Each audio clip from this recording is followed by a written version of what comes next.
ሰብረው ብለሪ ይሏታል። ቁልፎቹ አሁንም የኔ ናቸው ቁልፎቹ።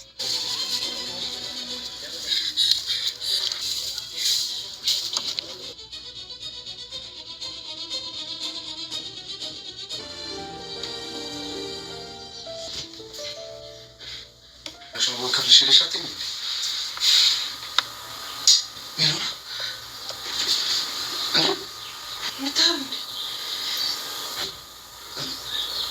አንቺ እንዴት መክሊት አለች የተኛችው? ምንድን ነው ማለት ወዶ ሚስትህ ነው?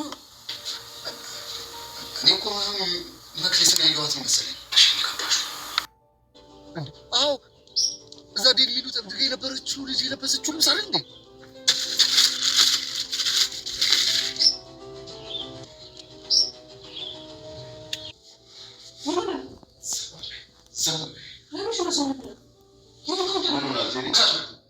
ስለዚህ ከአባቴ ምንም የሚደብቀው ነገር የለም። እዚሁ መናገር ትችላለህ። ኧረ ተረጋጋ። እዚህ ምድር ላይ ሴት እያለች ምን መረጋጋት የሚባል ምን ተረጋግቶ መቀመጥ የሚባል ነገር አለ? ጋሽ ተረጋጋ አስባል። ምን የሚሉት ነው እንደዚህ አይነት መጣላት? ተወቃሽ ስለምታወራው ነገር ምንም አውቀው ነገር የለም። ደግሞ ትጩ አባዬ ይሰማል። ይስማ ለኔ ብሎ 10 ጊዜ 100 ጊዜ ይስማ። ሚስት ነኝ እኮ ምን ይሁን ብለህ ነው የምትገለኝ? አንቺን ልጄን እኮ ነው እፊቴ ከቤት አስታበርሽ።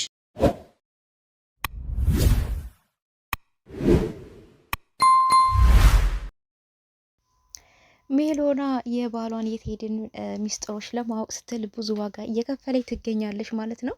እንግዲህ የዛ ባሏ ወንድሟ የሆነውን እንግዲህ ባይገናኙም የሱ ወንድም የሆነውን ለንብረት ብሎ አሳብዶት መንገድ ላይ እንዲወርቅ ደግሞ ራሱን ስቶ መንገድ ላይ እንዲወርቅ እንደዚሁም ደግሞ አሁን በህይወት ራሱ እንዳይኖር እያደረገ ይገኛል ማለት ነው። ይህንን ነገር ግን ሜሎና በጣም ግራ ስለገባት የሆነ የደበቁኝ ምስጢር አለ እያለች ነበረ። እንግዲህ ነገር እያደረጉ ያሉት መክሊትና ቴዲ ናቸው ማለት ነው። ባለቤቱ ሜሎና ግን ይህን ሚስጥር አታውቅም። ስለዚህ ይህን ሚስጥር ለማወቅ ምንድን ነው ያደረገችው? በተደጋጋሚ እንግዲህ ዳዊት የሱ መኪና ለመምታት ይመጣል። እንደዛ አይምሮውን ስቶ እንኳን መኪናው የኔ ነው፣ ቤቱ የኔ ነው፣ ቤቱን ቀለም ቀቡት እያለ 7ቱ ሰማያት ተከፍተዋል እያለ እንግዲህ እየለፈለፈ የሱ መኪና በድንጋይ ክስክስ አርግቶ እየሰበረበት ማለት ነውና ቢሆንም ግን እሱን ለመምታት ሞክሯል። ስለዚህ ይሄ ሰውዬ ምንድነው ከቴዲ ጋር ያለው ግንኙነት? የሆነ ነገርማ አለ፣ የደበቁኝ ነገርም አለ እያለች እንግዲህ ነገሮችን እስር ከስር እየተከታተለች ነበረ ማለት ነው። እንግዲህ በተደጋጋሚ እሱ የሚገለው መድኃኒት አምጥተን እንስጣው በማለት ሲያወሩ ትንሽ ጭምጭምታ ትሰማለች። እሷን አጠገባቸው ስትደርስ ግን መክሊትና ቴዲ ትማማቾች ናቸው፣ የሚስጥር አብሮ የሚያደርጉት። ሜሎና ግን ዝም ነበር ማለት የመረጠችው። ነገር ግን ለምን ዝም አሉ? እኔ አጠገባቸው ስደርስ የሆነማ እየደበቁኝ ነገር አለ በማለት እንግዲህ ትጠራጠራለች ማለት ነው።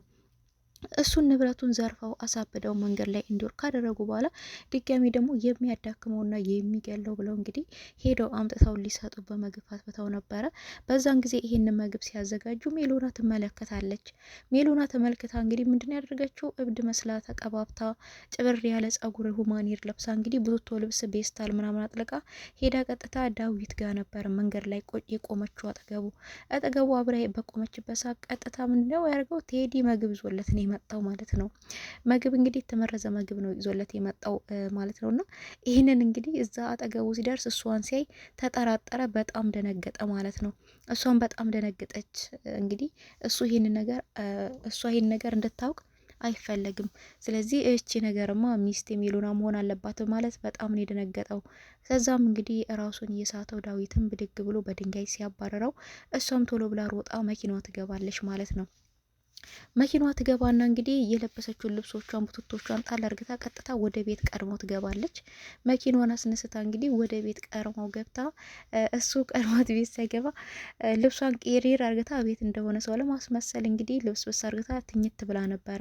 እንግዲህ እሷ ቤት እንደሌለች ነው የሚያውቀው። አልቃዋ አጠገብ ቁጭ ብሎ እህቱ መክሊት መስለው እንግዲህ ተኛችሁ። እቺ ደግሞ ምን እዚህ ያስተኛታል? እዛ ክላስ ሻተኝም እያለ እንግዲህ ወይኔ ሜሎና እንዴት እንደዚህ ታደርገኛለች? እንዴት እንደዚህ በዚህን ሰዓት በዛ ሌሊት እዛ አብድ ጋር ምን ትሰራለች? ምን ልትሰራ ነው ሄደችው? የሆነማ ልታውቅ የፈለገችው ነገር አለ እያለ እየተብሰለሰለ እየተናደደ ነበረ። በዛን ሰዓት ነው እሱ ሲንበት እየተናደደ በሚያወራበት ሰዓት ሚሎና እንግዲህ ከተኛችበት የነቃችው። እሱም በጣም ነው የደነገጠው። ሚሎና እንዴ ቤት መጣሽ ነበር ያለት። ማለት ምንድን ነው አለችው። እንዴ እዛ የሆነ እንዳትዋሽኝ እዛ አብዱ ጋር ይችሻለሁ እንዳትዋሽኝ ነው ያላት። እሱም የትኛው አብድ ግልጥ አድርግልኝ አልገባኝም ነው ያለችው። እንዳትዋሽኝ ነበር ያላት። እሱም እንዳትዋሽኝ አይችሻለሁ አላት። አይችሻለሁ አይኔ በብረቱ አይችሻለሁ አብዱ ጋር እንግዲህ ምን እንደምታወራ አልገባኝም። እኔ ግን የነበርኩትኝ ተኝቻለሁ። ይኸው ምንም የማውቀው ነገር የለም። ከኔ እየደበቃችሁት ነገር ካለ አንተና እህትህ ንገሩኝ ነበር ያለችው። አይ በመንገዴ እየመጣሽብኝ ነው፣ ዋጋ ያስከፍልሻል አለ። እንግዲህ በጣም ተናደደ። እሷም ልትነግረው ፈቃደኛ አይደለችም ማለት ነው። በዚህ መሀል ነበር አባቷ አቶ ገዜ እየመጡትና አቶ ገዜን እንግዲህ ለምንድን ነው የሚፈልጉት? የሀብት መቸጋገሪያ ይሆነናል፣ ይህ ሰውዬ ሀብታም ነው ብለው ነው እንግዲህ ልጅቷን የሚያገቡት ማለት ነው። አቶ ገዜ እንግዲህ የሚሉን አባት ነው።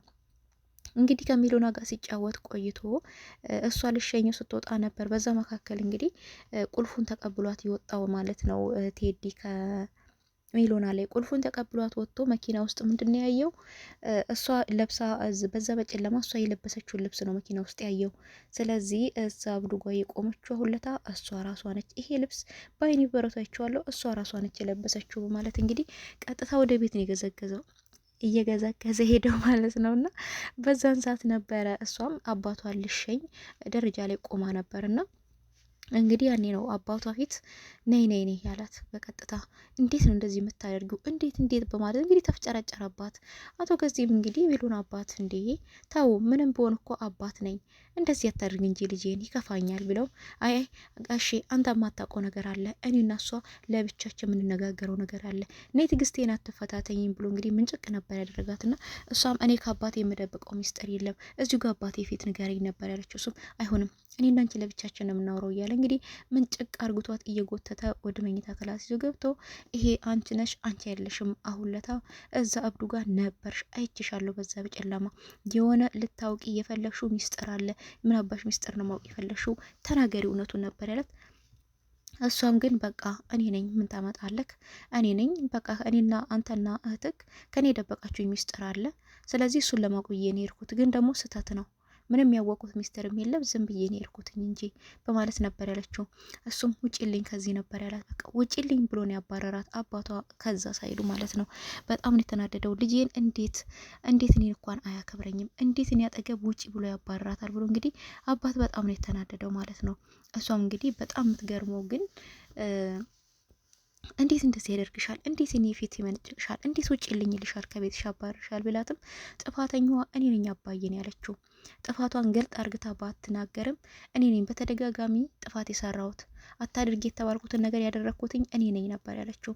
እሺ እንደዛ ከሆነ ጥሩ እናንተ ትወጡታላችሁ ነበር ያለው። እህትየዋ መክሊትም እንግዲህ እንዴት ሚሎናን አባቷ ፊት ታመናጭቃታለክ? እንዴት ተቤት ውጪልኝ ብለህ ታባራታለህ? የእሷ አባት እኮ የሀብት ምንጫችን ነው፣ መሰላላችን እኮ ነው ነበር ያለችው። ስለዚህ በቃ ስህተትን ሰርቻለሁ ሄጄ ይቅርታ ጠይቃችኋለሁ ነበር ያለውና ይቅርታ ከመጠየቃቸው በፊት ግን ድጋሜ ሄዳ ነበረ። እሷም አሁን እዛ ዳዊት ጋር አብዱ ጋር ድጋሜ ሄዳለች ማለት ነው። እዛም ሄዳ የሱ የገዛ ጓደኛው ነበረችና ያን እዛ የተጣለው ምግብ ልታጎርሰው ስትል እንግዲህ ቀጥታ ሜሎና ትይዛችኋለች። ይሄ ምግብ እንዳትበሉ፣ ከበላችሁ ትሞታላችሁ። ይሄ ምግብ እዚህ ጋር ያስቀመጠው ዳዊት ነው። ዳዊት ደግሞ ለዚህ ልጅ ምንም አያስብለትም ነበር። አንቺ ሰውማ ማንነትሽን መናገር አለብሽ፣ የሆነ ነገርም አለ ነበር ያለችው ማለት ነው። ሜሎና ግን ራሷን አልገለጠችም ማለት ነው። በተደጋጋሚም ይብላ እያሉ ምግብ እዛ ይጥሩለታል። የዳዊት ጓደኛ የሆነችው ግን እየተከታተለቻቸው ትገኛለች ማለት ነው። በስተመጨረሻም እንግዲህ ሜሎና በእሱ ጥፋት ምንም ሳታጠፋ ተንበርክካ ይቅርታ ጠይቋለች። ዳዊትም ደውሎ እንግዲህ አቶ ገዜን የሜሎናን አባት ይቅርታ ጠይቋል። እሱ ግን የራሷ ጥፋት እንደሆነ ነግረኛለች ቢልም ምንድን ነው ብሎ በጣም ነግጦ ነበረ። ግልጥ ባታደርግልኝም ጥፋተኛዋ እሷ እንደሆነች ነግረኛለች። ስለዚህ እኔ በባልና ሚስት አልገባም፣ እነሱ ራቁታቸውን ይተዋወቃሉ ነበር ያለው። ስለዚህ እነሱ እርስ በራሳቸው ይነጋገሩ ብሎ እጁን ያወጣው ማለት ነው። ሜሎና ግን ምንም ሳታጠፋ እውነቱን ለመከታተል ነበር ሙከራ ያደረገችው። ቢሆንም ግን ይቅርታ ጠይቃለች ጥፋቴ ነው ብለው ማለት ነው። በጣም የሚያሳዝነው እንግዲህ ዳዊት ነው። የዳዊት መጨረሻ ምን ይሆን? እንደዚሁ ይቀጥላል ወይስ ደግሞ ድኖ እራሱን ያውቃል? ቤዛስ እውነቱን ትደርስበት ይሆን የሚለውን ሌላ ጊዜ አብረን የምናየው ይሆናል። ለዛሬ ይዤላችሁ የመጣሁት ይህን ይመስላል።